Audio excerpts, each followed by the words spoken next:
Mais um dia de acesso geral, eu sou Márcio Miguel, bem-vindos ao nosso programa, que bom que você está aí do outro lado para acompanhar mais um programa, mais um acesso. Eu fico sempre muito feliz de poder fazer esse programa para você de casa e mostrar os artistas da nossa cidade, da região, do mundo, enfim. Este programa é um programa aberto a todos. E hoje eu vou conversar com um artista, ele na verdade é um multiartista, ele é palhaço, ele é cantor, ele é músico, instrumentista, ele é ator também, enfim. É o quê? Contador de mentira é uma profissão também? Ah, não é profissão, mas nós faz, né? Jura também? Eu não sabia. Tá aqui o Celso Júnior. Celso, muitíssimo obrigado por ter aceito o convite aqui do Acesso Geral. Fico muito feliz. E você sabe, Celso, uma coisa muito engraçada? Quando a gente foi fazer o seu roteiro do programa, eu falei, o que eu coloco de profissão para ele? Porque é sempre muito complicado. Então, eu falei, vou colocar palhaço, vou colocar ator, vou colocar músico, vou colocar cantor, vou colocar instrumentista, enfim. Aí a gente colocou artista. Bom. Você acha que é a melhor definição para você, artista? Eu me considero artista no sentido geral, assim, né? Não se limitar a uma área. Claro que acabei estudando uma linguagem ou outra, mas assim. Mas eu me considero primeiramente palhaço. Primeiramente palhaço. Primeiramente palhaço. Quando você vai num hotel... Palhaço que é músico, assim. Quando você vai num hotel ou tem que preencher aquelas fichas de tipo profissão, o que você coloca? Já me ocorreu de tipo as pessoas chegarem e falar, pô, qual é a sua profissão, né? Aí eu falo, pô, eu sou palhaço, né? Nossa, palhaço, que legal, mas você vive disso, assim? Qual que é a sua profissão mesmo e tal? Aí eu falo, bom, eu sou músico também. Aí também não resolve muito. Então, às vezes assim, para acabar com esse dilema, às vezes eu falo que eu sou freelancer, assim. Então, mas eu me considero artista, palhaço e músico, tipo, um palhaço que é músico, sabe? Agora vamos voltar naquela pergunta. Quando você vai preencher a ficha de alguma coisa, está escrito profissão, artista. Você coloca artista. Artista popular ou palhaço. Ou palhaço. Agora, você não acha também, já falando dessa pergunta, já tirando uma outra pergunta disso que você falou, você não acha meio triste, no fim das contas, a gente que trabalha com arte, a gente que trabalha como artista, ter que explicar para as pessoas que o nosso trabalho também é uma profissão? Porque engenheiro, você fala que engenheiro óbvio, você sabe que é uma profissão, médico, mecânico, enfim, lixeiro, todas essas profissões realmente são consideradas profissões. E no fim das contas, parece que quem trabalha com arte, quem é palhaço, quem é músico, quem é apresentador, quem é ator, no fim das contas não é uma profissão, é uma brincadeira no fim das contas, né? E as pessoas não entendem isso. Isso às vezes te deixa um pouco chateado ou não? Olha, no começo eu me frustrava um pouco com isso, porque eu queria afirmar ou provar na palavra, sabe? Tentar explicar. Aí eu parei de explicar. E hoje eu confio muito no que eu faço, assim, de tipo, vai lá me ver, vai lá assistir, vai lá e ver como você sai, assim. Se a pessoa contestar mais, assim, uma vez, até aquelas discussões sobre a importância das coisas e tal, e sempre, né, menosprezando, você é palhaço, não tem nada a ver, cara. As pessoas menosprezam? Não mais. Isso foi no começo, assim, eu acho que hoje eu consegui um respeito nesse sentido, porque as pessoas veem, entende? É como se explicar não fosse suficiente. Tipo, se eu ficar explicando, as pessoas não vão entender. Mas assim, no dia a dia, as pessoas já... acho que o trabalho fala por si, né? Quando, pô, eu vi um som, assisti o show, foi legal. Ou então vi uma peça, ou aquilo me tocou de algo. Às vezes nem uma peça minha, mas uma peça de teatro. Sim. E aquilo tocou de alguma forma. E aquilo já vale mais do que... né, ter que explicar, porque é difícil ter que explicar. Eu imagino. Mas eu já tive que dar, tipo, dados científicos, assim, ó, sobre a importância do riso, qual que é a importância da gente rir? Pô, o riso, ele cura doença, o riso, ele ameniza a dor, ele, né, principalmente, eu vim de uma escola que faz trabalho em hospitais. Pois é, você aprendeu esse tipo na verdade, você pegou esses dados para poder falar sobre eles com os Doutores da Alegria, que foi a sua escola? Eu me formei lá, mas assim, eu já era palhaço antes, já trabalhava com palhaço.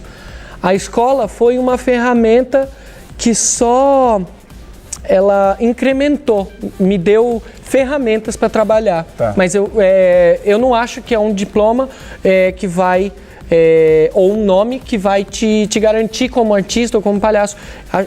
Acho que como profissão nenhuma. Mas, nesse sentido de tipo, eles têm dados comprovando, sabe, que... A importância do riso. Nos hospitais, mas num contexto social todo, né? Por que a gente é uma sociedade que atualmente a gente ri menos, cada vez mais a gente ri menos, entende? Uhum. Ou o riso tá sendo deturpado para outras coisas, assim, a gente confunde muito discurso de ódio com riso também, né? Porque não é porque eu tô rindo que eu tô sendo ofensivo, putz, é muito amplo, assim, essa complexo coisa. A história. É muito, muito amplo. Vamos começar então com a sua história de palhaço. A gente tem muito para conversar no programa de hoje. Não sei nem se vai dar tempo de a gente conversar tanto, porque eu já Por isso que a gente tá falando rápido, assim? Não, eu falo rápido da vida inteira. Eu já começo a viajar, Celso. Porque você começa a falar, eu já quero falar sobre a vida, sobre o cosmos, sobre um monte de coisa. Sim. A sua história com palhaço começou antes do Doutores da Alegria. Antes. Aqui na cidade. O Bronislau. Ele começou antes, ele surgiu antes. Mas antes ainda eu fazia um outro palhaço, que foi até com o Cláudio, que é um artista bem conhecido na cidade, assim, também é multi-artista. Comecei a fazer palhaço com ele. O Cláudio do Casarão. Isso. Que é incrível, já veio o programa também, adoro conversar com ele sempre. Sim. Tem um trabalho bem sólido, assim, na cidade. Eu descobri esse despertar através desse encontro, né? Foi muito importante para mim. E aí eu fui fazendo as oficinas que apareciam, estudando de forma autodidata também, engolindo, sabe, me alimentando de tudo que aparecia na área, né, de palhaço. E aí pintou a oportunidade de fazer a escola. E antes disso, pera que eu me perdi, eu fazia o Estopim, né, que era um palhaço me descobrindo como palhaço. Foi o seu primeiro palhaço. Que eu acho que é o mesmo ainda. Não importa muito assim o nome e tal, mas eu comecei como esse personagem também. Vamos chamar de personagem, mas talvez não seja a palavra. Talvez tenha sido o seu primeiro impulso na vida meu primeiro contato, artística para palhaço. Isso. Eu fui me descobrindo dentro dessa persona. Aí eu conheci uma outra pessoa, o Daniel Zana, que a gente trabalha junto até hoje na música. E aí, quando eu encontrei, eu já tinha começado na música, assim, na adolescência, de ter a banda de rock, de querer... Não deu certo, claro. Eu era muito ruim. Claro, é ótimo, né? De professor, não deu certo como rockstar. Rockstar, não deu certo. Músico você é hoje. Não, hoje eu sou músico. Como rockstar. De querer mudar o mundo com as palhetadas. Né, quebrar a guitarra no palco. Sempre tive vontade. Jura? Mas eu tocava baixo. Já pra começar, ninguém já olhava. O preço do baixo hoje em dia, vamos deixar pra lá essa história. E aí tinham roubado meu baixo até, mas daí eu tinha desistido, assim, de tocar, porque na adolescência, assim. Passou isso, e aí já tava como palhaço e tal, já tava começando a viver, né, fazendo teatro empresa, fazendo eventos, fazendo coisas, tirando uns troquinhos, no começo de tudo, assim, tudo novo, tudo gente inspirado, né, tudo é lindo, tudo é colorido, e o buraco sempre cavando mais, né, que o buraco sempre que a gente vai, o buraco é mais embaixo, aí a gente vai e o buraco é mais embaixo, cada vez mais. Aí eu conheci o Dani e ele era músico e já era ator formado, só que ele tinha deixado de lado o teatro e eu tinha deixado de lado o princípio da música, que não era, né, tinha só começado. Só que eu estava engajado no palhaço e ele engajado na música, a gente se encontrou e a gente acabou que foi uma troca muito, muito legal, assim, ele era compositor, ainda, né, mas em 2012, 2013 a gente se conheceu e logo que a gente se conheceu, eu lembro que uma vez ele foi no Casarão e viu uma música assim, falou, nego, vamos, essa que eu gostava de escrever, falou, vamos fazer uma música, daí a gente fez um samba, uma música, Foi a primeira coisa, o despertar, assim, que foi apesar da música. Aí, depois disso, a gente foi mostrar... Não, eu vou falar do palhaço. Ah, tá, eu queria entender se isso via conjunto. É que ele... a minha história, quando eu encontro com o Dani, ela se mistura a música. Ah, tá. Tipo, essa história se misturou, então a história da música com a história do palhaço... Até então eu era estopim. Tá. Aí eu encontrei com o Dani, ainda eu era estopim, né, como se fosse uma... aí a história, me encontrei com o Dani, a gente fez essa música, e eu lembro que a gente tocou num sarau. Só que quando a gente tocou nesse sarau, de cara limpa e tal, essa música, todo mundo falou, mano, vocês deviam fazer isso de palhaço, porque vocês são muito tontos. Isso é muito tonto, é maravilhoso. Minha qualidade, assim. Isso é maravilhosa. E... vamos fazer de palhaço, por que não? Aí um pessoal da FATEC que estava fazendo eventos falou, vai ter um sarau na FATEC, vocês não querem fazer alguma coisa de palhaço? Falei, acho que eu tenho um número, eu tenho um espetáculo com um amigo meu. Mentira, só tinha uma música. Desculpa, só tinha uma música, você que tá ouvindo. Agora já foi. Mas já faz anos. E daí eu e o Dani fizemos outra música, e daí a gente fez 3 musiquinhas assim, e a gente apresentou de palhaço. E daí a gente saiu e falou, mano... Que legal, vamos fazer. E daí veio o Bronislau Setembro Chove. Que daí para se apresentar, tipo, como que a gente vai se apresentar? Já sei, e se fosse um cara grande, importante, que tem aquela coisa do artista que se acha pra caramba, né? E vamos fazer essa figura desse artista que acha que tem um mundo dentro dele. Que daí surgiu o personagem Bronislau, que foi um personagem construído, né? A diferença do Estopim pro Bronislau é que o Bronislau ele foi construído para esse jogo do musical. Ele é um grande artista que acaba sendo uma sátira de nós mesmos, assim, desse ego que o artista tem, que eu tenho. Todos têm, né? Todos têm, e o artista fica evidente no palco e acaba sendo essa sátira de nós mesmos, assim. Mas isso... Cheguei a uma conclusão, foi anos, e aí começou uma pesquisa mesmo. Daí, como o Bronislau. Como o Bronislau. Vamos ver umas fotos, Celso? Vamos. A gente precisa falar, senão daqui a pouco a gente vai conseguir falar mais de nada. Nossa, que eu falei pra caramba, até Tudo bem, toma uma água. Vamos ver umas fotos enquanto... Aí. Nossa. O que aconteceu, gente? Porque, nossa, isso é muito antigo? Não, esse foi em Paraty, a gente... Nossa, que ridículo, meu. Mas como que ridículo? Não, mas a ideia é essa, é o trabalho. Aquele é o Dani, o do Cazu. O do fundo o Dani é o que tá de vinho, violão. Eu tô tocando cavaquinho. Aquela figura é um terceiro palhaço. Um terceiro personagem, que é o Pichote, que é o malandro da rua. Esse trabalho que vocês fizeram em Paraty, vocês andavam pela cidade mostrando? Sim, a gente foi só com o dinheiro da ida. A gente foi com o dinheiro da ida. A gente foi 3 anos para Paraty. No primeiro ano a gente foi com uma outra trupe, foi eu e o Dani, o Luan e o Paulo, que são palhaços daqui, da cidade. Inclusive hoje eles têm um espetáculo bem legal, rodando pelo PROAC e tal, um trabalho bem massa. A gente foi no primeiro ano só com dinheiro, tipo, tinha o dinheiro da ida e da volta, mas não tinha muito a grana de hospedagem, a gente se virou. E aquela foto foi do segundo ano que a gente foi, porque a gente conseguiu uma casa de artista para ficar e a gente foi só com o dinheiro da ida, então a gente tinha que trabalhar todo dia. Passando à tarde, a gente passava passando chapéu à tarde, e à noite a gente apresentava o espetáculo do Bronislau, Setembro Chove. Vamos ver, tem mais fotos. Que é um musical de palhaço. Vamos ver. Aí, esse é o espetáculo à noite. E a galera reunida, isso que é muito legal, Sim, né? e a gente começava, não tinha ninguém. E era legal que eu ficava no meu camarim, que era na rua mesmo, né? E enquanto eles preparavam, assim, o ambiente, as pessoas já iam chegando. O antes do espetáculo era muito importante para a chegada, né, do grande, anunciava uma grande apresentação, e esse é o Bronislau. Esse eu acho que foi em Jundiaí já. Bronislau de amarelo, que é você. Essa sacola, que é o chapéu, assim. E tem mais uma foto, vamos ver? Tem mais, Aí. Esse foi em Paraty também. Nossa, maravilhoso a experiência em Paraty. E daí no terceiro ano a gente acabou voltando para Paraty e não conseguimos trabalhar. Inclusive, a gente ficou numa ecovila, numa casa de permacultura.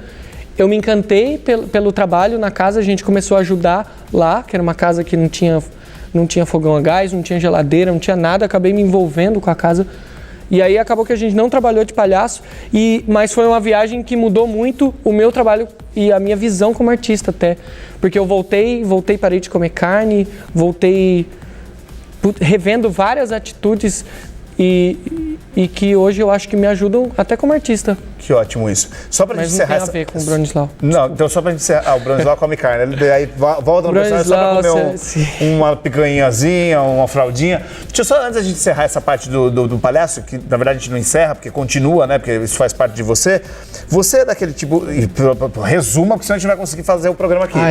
Foi mal. Você acha que você, como palhaço, você consegue esconder a sua tristeza ou as suas angústias, as suas mágoas como personagem? Porque eu sempre vejo o palhaço como um personagem muito triste. Assim, eu acho que a pessoa atrás da máscara. A pessoa atrás da máscara é sempre muito triste, né? E o palhaço tá ali meio que enganando todo mundo e a ele mesmo. Você também, para você, ele funciona dessa maneira ou não? Putz, é complicado. Eu já passei por várias fases e já acreditei em muitas coisas diferentes sobre o palhaço. Eu acredito assim, se eu tiver que apresentar um espetáculo, é um trabalho de deixar o ego de lado para apresentar.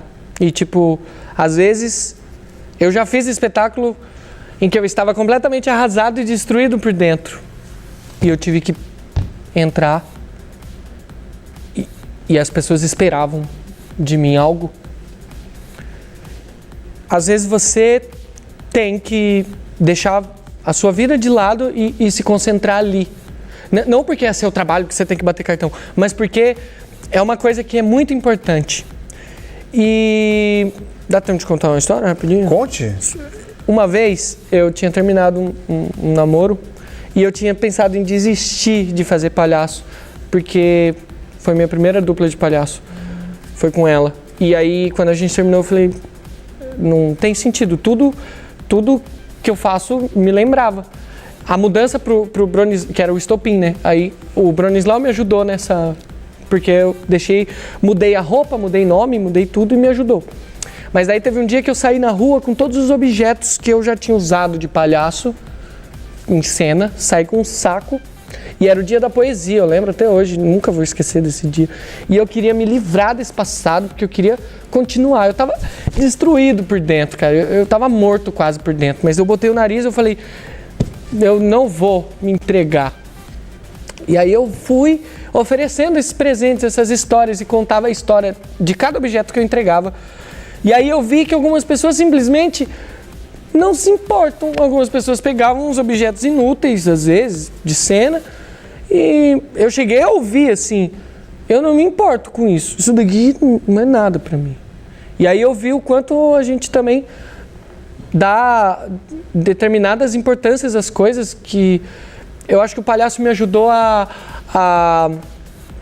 não ter tanto peso, sabe, dessa tristeza e melancolia. Eu não preciso, porque no fim das contas a gente pode fazer piada de si mesmo, sabe? E esse dia foi um dia que eu consegui me livrar de todas as coisas, mas tiveram coisas que as pessoas recebiam com carinho. Algumas pessoas não se importavam. Sim. Mas uma vez eu tava com uma vassoura, meu último objeto era uma vassoura, que foi de um número que eu fazia, que era bem legal, que eu saía varrendo tudo, enfim. Eu usava muito aquela vassoura. E eu deixei numa loja de esquina, assim, e contei a história da vassoura, eu falei que era um dos meus primeiros números e tal. Passou. Algumas semanas depois, eu lembro que era perto da FATEC. No dia que eu fui até na FATEC com o Dani, ou próximo dessa data, que eu lembro mais ou menos, acho que foi 2012, não sei precisar, mas tanto faz. Eu vi as pessoas usando aquela vassoura. Depois de... Quando eu passei na rua, eu vi o senhorzinho usando a minha vassoura. Eu falei, cara, alguém respeita a minha história. Então, o que eu faço... Eu não preciso... as pessoas, algumas não vão se importar mesmo, mas algumas pessoas, elas vão se importar. Então, eu tenho a minha importância no mundo, que não é tão grande, né? Óbvio que é, Celso, pare com isso. Não, no sentido de ser... diminuindo Não, imagina. Não. A maior graça que a gente pode ter na vida é ser inútil. É a melhor coisa do mundo é ser inútil. E eu falo com muito orgulho que eu sou inútil ou idiota profissional. Porque a melhor coisa que eu faço na vida é ser inútil. Porque é libertador ser inútil. Celso, eu preciso de um intervalo, que a gente já está com o tempo estourado, senão a gente não consegue falar sobre as suas outras, sou sobre os seus músico outros também, trabalhos. Calma, a gente vai falar. No próximo bloco a gente vai fazer um programa, vai ser conciso, vai ser um resumão da sua vida no próximo bloco, senão a gente não consegue. Celso Júnior, artista, ele é palhaço, músico, instrumentista, ator, enfim. Ele é um artista completo. Próximo bloco a gente volta para conversar mais, não saia daí, é bem rápido. Eu estou de volta com Acesso Geral. Hoje meu convidado é o Celso Júnior, artista, multiartista, ele faz vários trabalhos, tem vários projetos. Vamos falar agora do seu trabalho, que é o Crua, né, Celso? Na também música. Na música é o Crua. Como que é esse trabalho? Bom, começou por acaso com o Dani, né? O mesmo palhaço. Também, que é o seu parceiro de vida. A gente começou fazendo músicas de tipo, a gente não tinha o que fazer, a gente ficava na praça às vezes, tipo, escrevendo, tocando e tal, despretensiosamente. Tocava pros amigos, assim, eu lembro. Que às vezes, e a gente via que alguns amigos gostavam, às vezes a gente sacava que tinha música que as pessoas não gostavam, mas tinha músicas que as pessoas, aquela sua música lá, fiquei com ela, gravei no celular, fiquei mostrando, não sei pra quem, gostei e tal, e a gente foi vendo, na época a gente tinha um grupo de samba, mas daí a gente foi fazendo outras músicas que não eram samba. E daí, com o tempo, quando o nosso grupo de samba acabou, a gente falou, pra quê? Tem mais um monte de música aqui na gaveta. Vamos pegar elas. E daí surgiu o Crua, que a ideia inicial era só eu e ele com voz e violão. Por isso Crua, que era uma coisa bem cru. E daí a coisa foi tomando uma proporção e hoje a gente tem um grupo todo. A gente criou, a gente vai gravar... tá arrecadando fundos assim para gravar o nosso primeiro álbum. A gente gravou um EP já para conseguir dar uma amostra, né? Tipo, uma amostra do nosso trabalho. A gente gravou 4 músicas.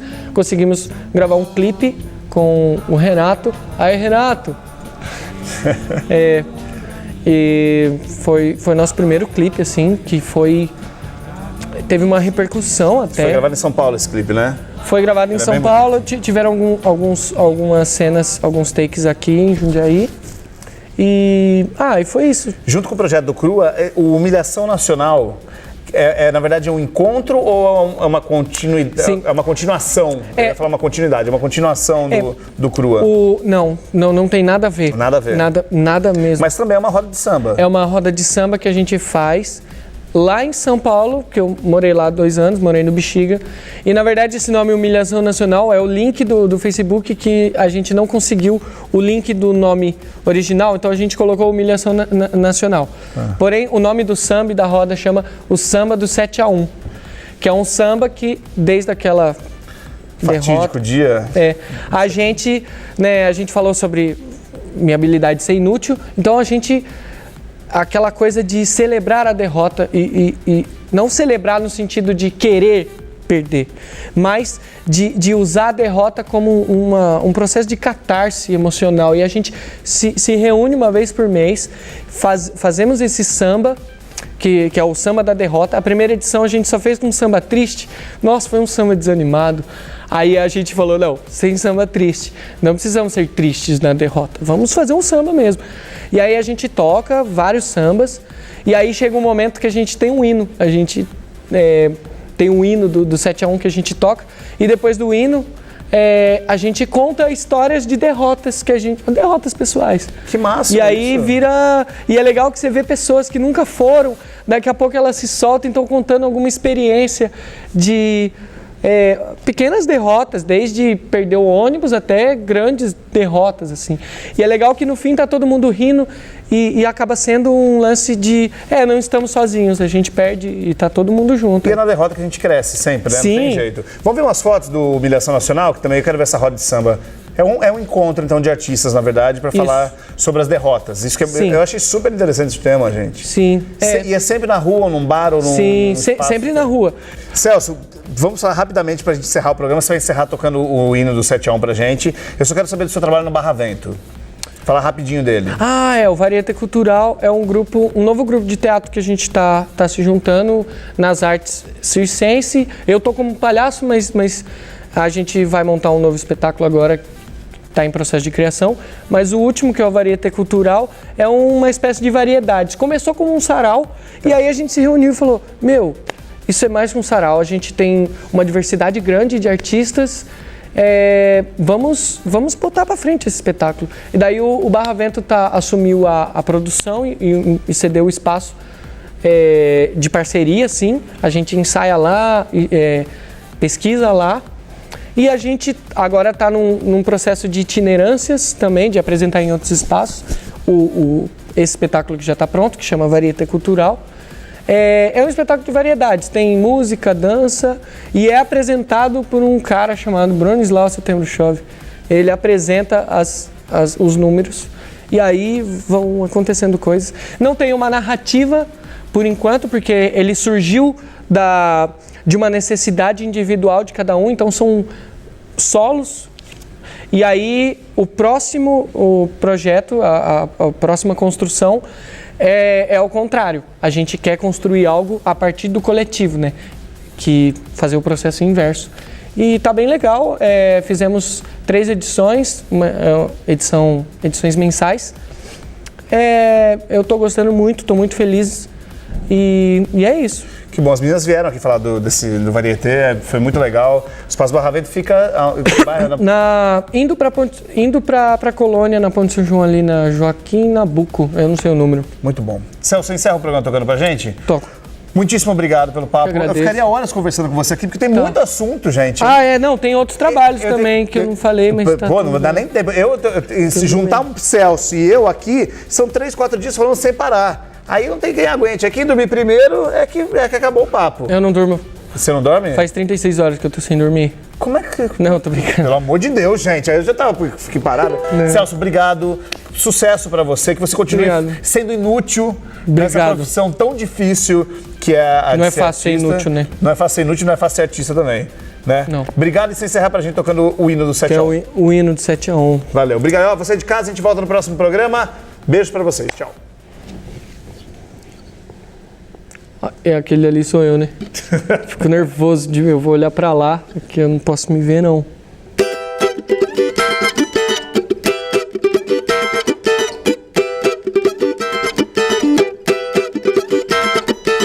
Dei uma petas HP da ela chinfrim. Molhei as luvas de goleiro com as minhas lágrimas. Eu já tô quase simulando uma contusão pra sair. Parece roda de bobinho lá no areião. Vai marcar o alemão. 7-1 é bexiga, é tradição. Vai marcar o alemão. 7-1 é bexiga, é tradição. O juiz da partida também deu risada. Querem transferir a gente porque eu sou covarde. 11 mamanjo milionário morrendo de medo. E o meu xixi na cama não é mais segredo. Vai marcar o alemão. 7-1 é bexiga, é tradição. Vai marcar o alemão. 7-1 é bexiga, é tradição. Na espinha do Neymar eu coloquei platina. Vão transferir a gente pra um time da China. Agora no estádio vão fazer uma feira. E viva o Brasil, país das empreiteiras. Vai marcar o alemão. 7-1 é bexiga, é tradição. Vai marcar o alemão. 7-1 é bexiga, é tradição.